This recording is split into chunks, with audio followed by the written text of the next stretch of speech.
제목은 5분 안에 복음 나누기입니다. 5분 안에 복음 나누기. 근데 제가 미리 여러분들에게 고백을 해야 될 게 있는데요. 5분 안에 복음 나누기는 불가능합니다. 그래서 5분 안에 복음 나누는 일을 딱 배워보시려고 오셨으면 제가 사과를 드리고 그것이 쉽지 않은 것뿐만이 아니고 거의 불가능하다고 말씀을 미리 드리고 싶습니다. 그래서 이번 세미나를 통해서 어떤 만병통치약을 얻으실 것이라고 생각을 하셨으면 여러분의 기대를 조금 이렇게 수정해 주시고요. 제가 오늘 여러분들에게 말씀을 드리려고 하는 것은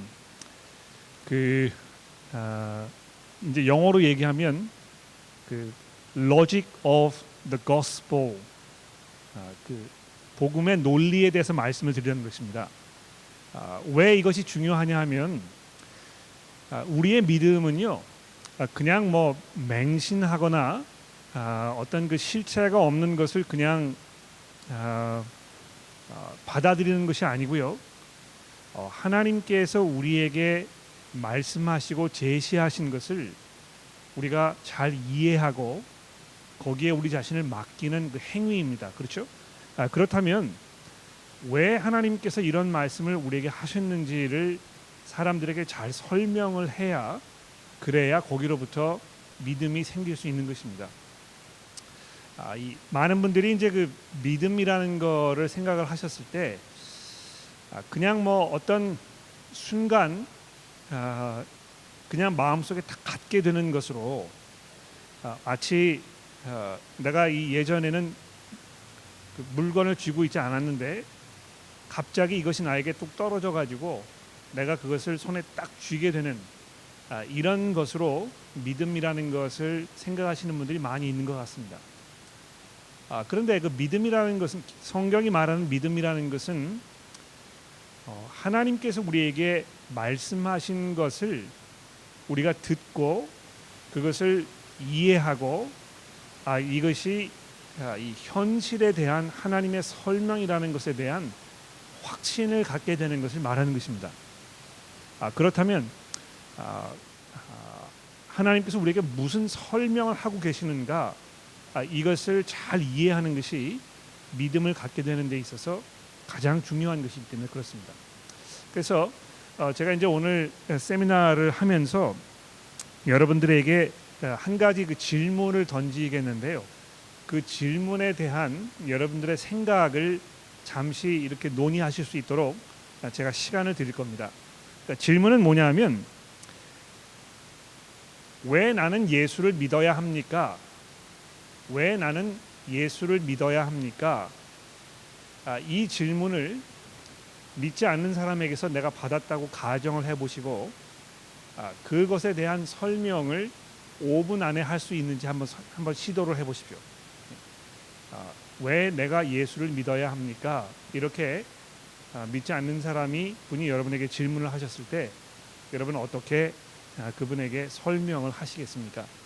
그래서 이 복음의 논리에 대해서 제가 좀 말씀을 드리려고 하는 거니까 여러분 나름대로 그 논리를 한번 설명해 보십시오. 이해가 되시죠? 왜 나는 예수를 믿어야 합니까?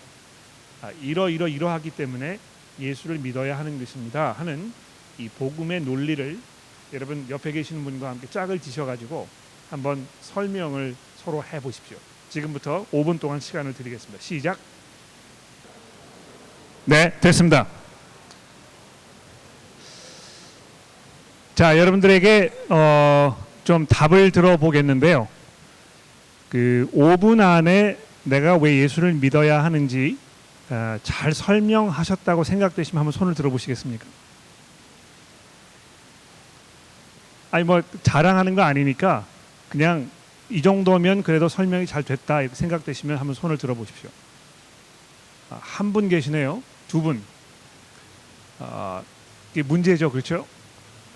우리가 어떻게 하면은 효과적으로 이거를 잘 설명할 것인가, 이 문제를 다루고 있는 것인데, 아마 여러분들이 겪으신 그 어려움이 여러분들만의 어려움이 아니고 많은 그리스도인들의 공통된 어려움이라고 생각이 듭니다.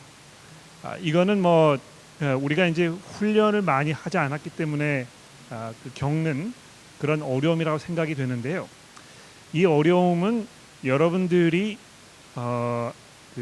잘 모르시기 때문에 겪는 어려움이 아니고 조금만 그 훈련을 이렇게 하시고 어떤 그 틀을 잡으시면 쉽게 누구나 할 수 있는 그 큰 문제가 아니라는 것을 제가 미리 말씀을 드리고 싶습니다. 첫 번째 포인트고요. 두 번째 포인트로 왜 예수를 믿어야 합니까에 대한 여러분들의 설명을 좀 해보시라고 제가 문제를 드렸는데 지극히 의도적입니다. 왜냐하면 여러분들이 믿지 않는 분과 대화를 나누면서 이 복음을 소개하실 때 여러분들이 다루셔야 할 가장 중요한 주제가 바로 그것이기 때문에 그렇습니다. 그러니까 그 믿지 않는 분하고 대화를 나누실 때 머릿속에 항상 여러분이 가지고 계셔야 할 그 중심 주제가 무엇입니까? 왜 예수를 믿어야 하는가 이것입니다. 그렇죠?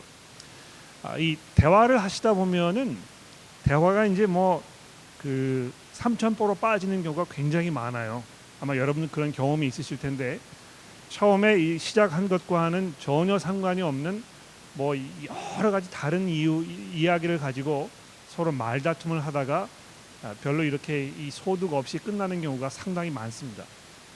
그런데 이제 그런 경험을 여러분이 하시게 되면 계속해서 여러분 스스로 머릿속에 왜 예수를 믿어야 하는지 내가 설명해야 한다. 그것을 원칙으로 머리에 두시면 좋겠습니다. 왜 이것이 중요하냐면 많은 분들이 대화를 하실 때 왜 교회를 오셔야 하는지 뭐 예수를 믿은 다음에 내 삶 속에 어떤 변화가 일어났는지 뭐 이런 그 여러 가지 내용들을 사람들에게 얘기합니다. 그런데 어떤 면에서 그런 모든 것들은 복음을 우리가 들었을 때에 거기로부터 얻게 되는 어떤 그 파생물이지 우리가 예수를 믿어야 하는 기본적인 이유는 아니라는 것입니다. 그래서 여러분들이 이제 믿지 않는 분하고 대화를 나눌 때 머릿속에 가지고 있으셔야 할 가장 중요한 질문 또 거기로 자꾸 돌아오셔야 할 중요한 원칙 무엇입니까? 왜 예수를 믿어야 하는가 그것입니다. 그러니까 여러분이 이거를 잘 쉽게 설득력 있게 설명하실 수 있으면 그러면 여러분은 이미 뭐 이 그 선교사로서의 자질을 충분히 가지고 있다고 이렇게 이야기할 수 있습니다. 자 그러면 몇 단계로 제가 그 답을 드려볼 테니까 여러분 뭐 이 옆에 적어두시거나 이렇게 기억을 하셔서 사용해 보시기를 바랍니다. 왜 나는 예수를 믿어야 하는가? 질문, 답. 첫 번째 단계, 예수를 통해서만 용서를 얻을 수 있기 때문에입니다. 예수를 통해서만 용서를 얻을 수 있기 때문에 그렇습니다. 그래서 여러분들이 이제 그 믿지 않는 분하고 왜 예수를 믿어야 하는가에 대해서 이야기하실 때 하나님의 용서가 필요한 존재라는 것을 사람들에게 전해주는 것이 여러분과 저의 책임입니다. 당신은 하나님의 용서가 필요한 사람입니다. 아마 이 부분이 복음을 전하는 데 있어서 가장 어려운 부분이 아닌가 그렇게 생각해요. 왜 그러냐면 내가 하나님의 용서가 필요하다는 것을 받아들이고 인정하는 분들이 그렇게 많지 않다는 것입니다. 물론 그 중에는 살면서 이거 내가 지금 정말 죄를 많이 짓고 있다. 내가 정말 하나님께 죄송하다. 이런 마음을 가지고 계시는 분들도 있습니다만 대부분의 경우에 많은 분들이 그것을 인정하지 않으신다는 것입니다. 그래서 아마 제 경험으로 봤을 때 복음 전하는 데 있어서 가장 어려운 일은 당신이 하나님의 용서가 필요한 존재입니다 하는 것을 설명하는 그 부분이 아닌가 생각합니다. 자, 그러면 두 번째 단계로, 그러면 왜 나는 용서가 필요한 것인가, 이거를 설명을 해야 되겠죠. 첫 번째는 왜 나는 예수를 믿어야 하는가이고요. 거기에 대한 답은 무엇입니까? 예수를 통해서만 하나님의 용서를 얻을 수 있기 때문에. 그러면 그 다음에 질문은 무엇입니까? 그러면 왜 나는 용서가 필요한가? 이것이 두 번째 그 중요한 단계입니다. 왜 하나님의 용서가 필요합니까? 하나님께서 우리를 향하여 진노하고 계시기 때문입니다. 그 복음의 논리를 잘 정리해 보십시오. 왜 나는 예수를 믿어야 하는가? 예수를 통해서만 하나님의 용서를 얻을 수 있기 때문에. 왜 나는 하나님의 용서가 필요한가? 하나님께서 진노하고 계시기 때문에. 자, 이 두 단계까지 왔습니다. 그렇죠? 세 번째 단계는 무엇이겠습니까? 그렇다면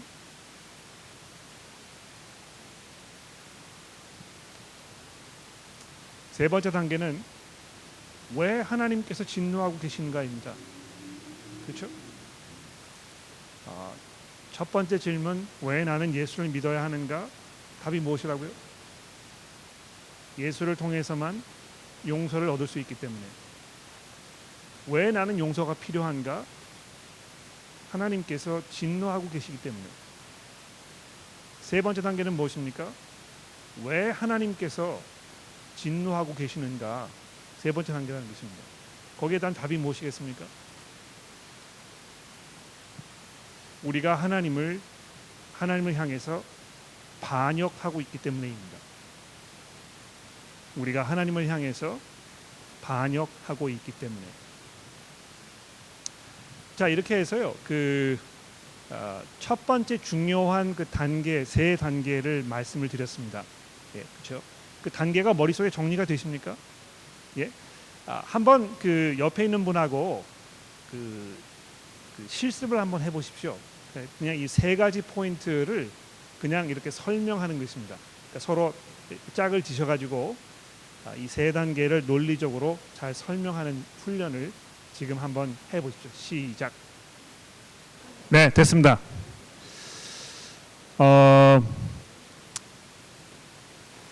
제 머릿속에는 이 세 가지 질문과 답이 그렇게 복잡하게 느껴지지 않거든요. 근데 아마 하도 이거를 머릿속에 많이 되뇌고 있어서 그랬을 것입니다. 근데 아마 여러분들 가운데에는 그 논리가 이렇게 잘 정리되지 않은 분들이 분명히 계실 것 같아요. 근데 그래도 괜찮습니다. 이거는 뭐 하루 아침에 그냥 쉽게 이렇게 되는 것은 아니고 모든 것이 그렇듯이 반복적으로 우리가 그 훈련할 때 이것이 그 우리 것이 되는 것이거든요. 그래서 제가 여러분들에게 부탁을 드리고 싶은 것은 집에 가셔서 이 단계를 머릿속에 계속 이렇게 좀 되새기시면 좋겠습니다. 첫 번째 무엇입니까? 왜 내가 예수를 믿어야 하는 것인가? 답이 무엇입니까? 예수를 통해서만 용서를 얻을 수 있기 때문에. 그렇죠? 두 번째 단계는 무엇입니까? 그러면 왜 나는 용서가 필요한가? 그렇죠? 용서가 필요하기 때문에 예수를 믿어야 하는 것인데 왜 용서가 필요한 것인가? 답이 무엇입니까?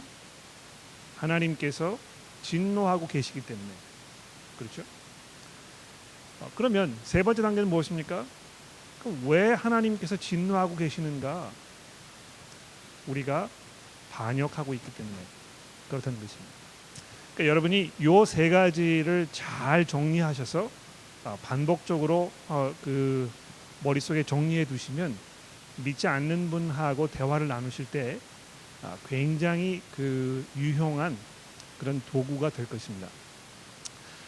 근데 이제 그 대화를 나누시다 보면은요, 믿지 않는 분들이 많은 질문을 가지고 계셔서 그 질문에 대한 답을 이렇게 하시다가 보면은 내가 가야 할 길을 못 가게 되는 경우가 상당히 많습니다. 그러니까 이건 이제 뭐 그 질문에 말려 들어가는 것입니다. 그렇죠? 그러니까 이렇게 말씀드리면 좀 죄송하기는 합니다만, 운동 시합을 할 때 그 코치들이 하는 얘기는 뭐냐면 게임 플랜이 있어야 한다는 것입니다. 그렇죠? 전략이 있어야 하는 것인데 그 전략을 어느 팀이 원래 한 대로 잘 따라가느냐, 이것이 그 승패의 결정적인 요인이 되는 것입니다. 그래서 여러분들이 믿지 않는 분하고 대화를 할 때 여러분이 가지고 계시는 이 게임 플랜, 이것을 잘 고수할 수 있도록 자꾸 대화의 방향을 그쪽으로 몰아가시는 것이 필요합니다. 그렇죠? 그러니까 그분에게 왜 예수를 믿어야 하느냐고 자꾸 물어보시는 것이 가장 중요한 툴이고요. 그 다음에 왜 용서가 필요한지 이거를 자꾸 물어보시는 게 두 번째 게임 플랜이고요. 세 번째, 왜 하나님께서 진노하실 수밖에 없는지 이걸 자꾸 물어보는 것이 세 번째 게임 플랜입니다. 이해가 되시죠? 그러니까 그 전반전이 이제 끝났습니다. 그래서 전반전. 근데 이거 설명하시는데요. 사실 제가 시간 재보니까 얼마나 걸렸을까요? 1분 30초만 할 수 있습니다. 그렇죠? 자, 그러면 이제 후반전을 해보겠는데요. 이제 여러분 그 옆에 계시는 분하고 이 세 단계까지 온 다음에 그러면 어디로 가야 할 것인가? 거기에 대한 여러분 나름대로의 그 게임 플랜을 한번 만들어 보십시오. 해보실래요? 자, 시작 해보십시오. 됐습니다.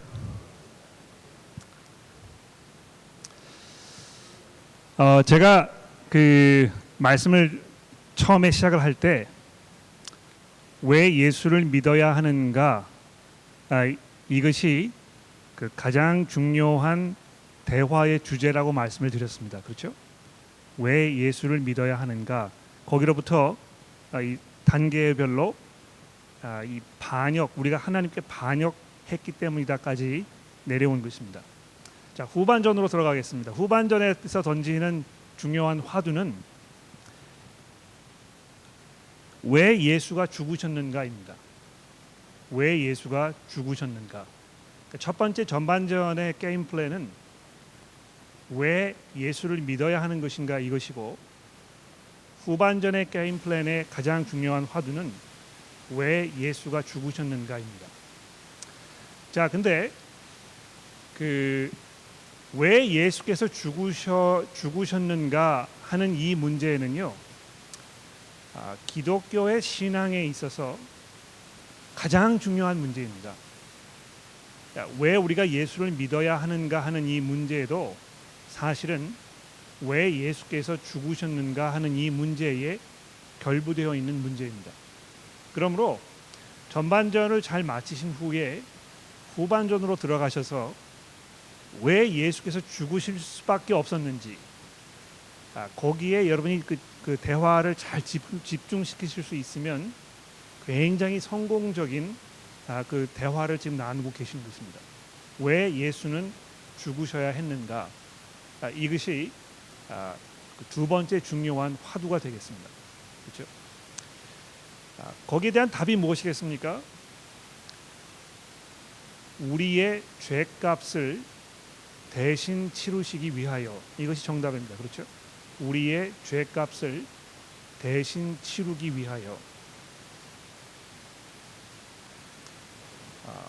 이건 이제 뭐 전반전만큼 이렇게 계속 연결되는 그런 그 부분이 아닐 수 있습니다만, 우리가 시작을 다른 문제를 가지고 시작을 했기 때문에 이렇게 이제 전개를 시켜 나가는 것입니다. 왜 예수는 죽으실 수밖에 없었는가? 왜 죽었는가? 답이 무엇입니까? 우리의 죄값을 치르시기 위하여. 그렇죠? 자, 그러면 그 다음에 나올 수밖에 없는 질문이 무엇이겠습니까? 왜 예수의 죽음이 죄값인가? 그렇죠?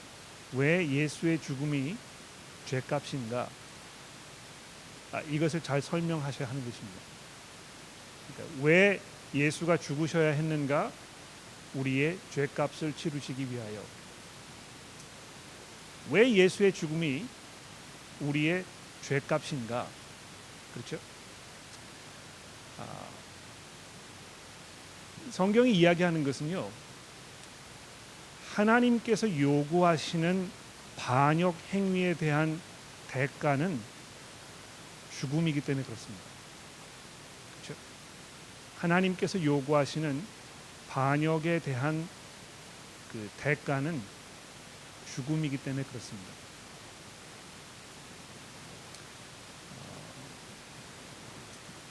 왜 예수께서 죽으셨는가? 우리의 죄값을 대신 치르시기 위하여. 왜 예수의 죽음은 죄값인가? 하나님께서 반역에 대한 그 대가로 죽음을 요구하시고 계시기 때문에 그렇다는 것입니다. 자, 그것은 우리의 문제가 예수의 죽음을 통해서 완전하게 해결됐다는 것을 말합니다. 그렇죠? 예수께서 죄값을 대신 치르셨으면 우리의 문제가 완전하게 해결된 것을 말합니다. 그렇죠? 그래서 예수를 믿어야 하는 그 이유가 거기에 있는 것입니다. 우리의 이 죄의 문제가 예수의 죽음으로 완전하게 해결될 수 있기 때문에 그런 것입니다. 자, 여러분이 이렇게만 설명하실 수 있으면 여러분이 하셔야 할 도리를 다 한 것입니다. 그러니까 이게 이제 굉장히 중요한 포인트인데요. 복음을 전하는 사람의 책임이 무엇이겠습니까? 복음을 잘 설명하는 것입니다. 그렇죠? 그것을 통해서 하나님께서 무엇을 하시겠습니까? 그것을 들은 사람들의 마음을 움직이셔서 그 사람이 결정할 수 있도록 하시는 것입니다. 그러니까 복음을 들은 사람이 결정을 내리는 것은 우리의 책임은 아닙니다. 그건 뭐 우리가 이렇게 해서 사람의 마음을 움직일 수 있는 것은 아니고요. 우리가 할 수 있는 역할은 무엇이냐면 복음을 잘 설명하는 것입니다. 그런데 놀라운 것은 하나님께서 그런 우리의 설명을 통해서 그 사람의 마음을 움직이신다는 것입니다.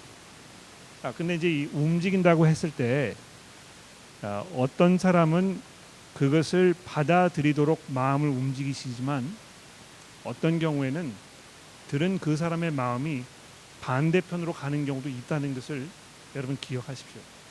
그러나 괜찮습니다. 이 사람이 반대 방향으로 마음을 움직이는 것은 우리에게 딸려 있는 문제가 아니고요. 우리가 해야 할 일은 그냥 이것을 잘 설명하면 되는 것입니다. 시간이 다 지났는데 제가 이제 교재를 하나 드리겠다고 말씀을 드리지 않았습니까? 삶의 두 길이라는 교재입니다. 이것은 필립 젠슨이라는 목사님께서 호주의 목사님이신데 영어로 만든 교재를 제가 한국말로 번역을 한 것입니다.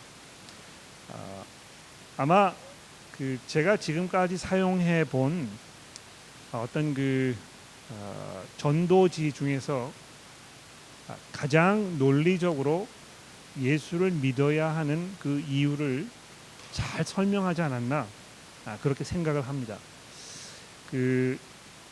제가 뭐 바라는 거는 여러분들이 이 교재의 내용을 다 외우시는 것인데요. 이 교재의 내용을 다 외우는 것이 그렇게 수월하지 않기 때문에 제 나름대로의 복음의 논리를 지금 설명을 드린 것입니다. 그러니까 여러분이 그 논리를 따라가시게 되면 여기에 있는 내용을 뭐 거의 그대로 반복하신 게 되겠는데 다음번에 복음 세미나를 하기 전에 여러분이 이거를 한번 쭉 읽어보시기만 하면 좋겠습니다. 이게 이제 숙제가 되겠는데요. 그냥 한번 처음부터 끝까지 내용을 쭉 읽어보시고 나서 다음번 복음 나누기 세미나를 하실 때 오시면 그러면 훌륭한 그런 준비 작업이 됐다고 생각을 합니다. 이거는 그 사실 그냥 무료로 나눠드리는 것이 아니고 이게 이제 한 권의 일부이거든요. 근데 오늘 오신 여러분들에게는 특별히 무료로 이거를 드리겠습니다. 근데 한 가지 여러분들이 지켜주셔야 할 것은 이것을 무단 복제하지 않으셨으면 좋겠습니다. 이게 더 추가로 필요하시면 이제 제게 말씀해 주시면 그때는 한 권당 1불씩으로 해서 제가 드리겠고요. 아마 그 누구와 지금 복음에 대한 대화를 나누고 계시는데 대화가 잘 진전이 안 된다거나 이렇게 생각이 드시면 그분에게 이걸 한번 읽어보시라고 이렇게 전해드리고 나서 한 일주일 정도 있다가 그분에게 다시 전화하셔가지고 이 책에 대해서 다시 한번 얘기하자고 이렇게 하면 굉장히 도움이 많이 될 거라고 생각이 듭니다. 이거를 제가 조금 더 소규모 책자로 만들려고 지금 준비를 하고 있거든요. 그러니까 이거는 뭐 A5 사이즈인데요. 이거를 반으로 줄여가지고 A6 사이즈로 만들려고 생각을 하고 있습니다. 한번 살펴보시고 내용을 확인하시고 또 제가 그 아까 지금 전에 드린 그 복음의 논리를 머릿속에 잘 정리를 해보시면 그러면 좋겠습니다. 그렇게 설명하시는데 5분이 걸리지 않습니다. 기도하고 세미나를 마치겠습니다.